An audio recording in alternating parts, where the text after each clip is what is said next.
I'm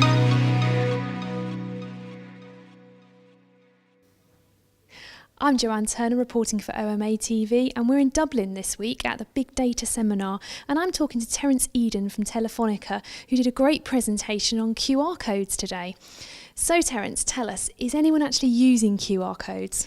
I think that's one of the big myths, is that people think, well, I've never seen anyone scan one before in my life. But we can look at actual verifiable data and see that hundreds and thousands of people are scanning them just in the UK, and around the world it's millions and millions of scans every day. So I think the answer is yes.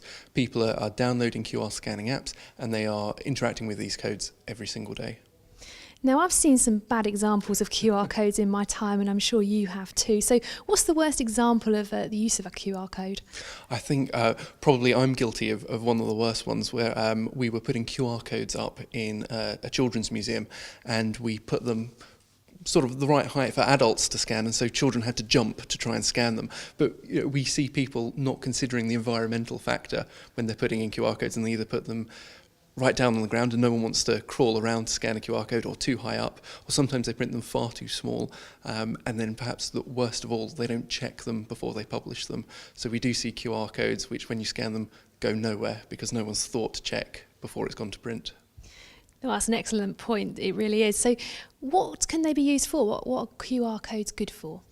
Well, the thing to remember about QR codes is they store text, and lots of people just use them for storing URLs, which is fine. So you scan it and it takes you to a website. But you can do so much more. There's click to call, so you can put a phone number in there.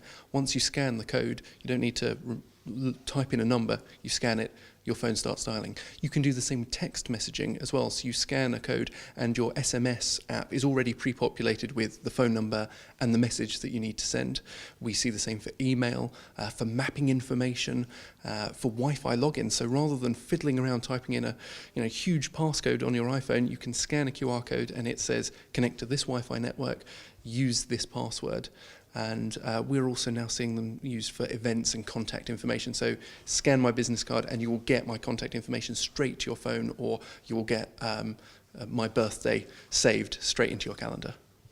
Well, I shall certainly think a little bit differently about QR codes when I see them now after your presentation today. So thank you for talking to us today, and for a great presentation. Thank you very much.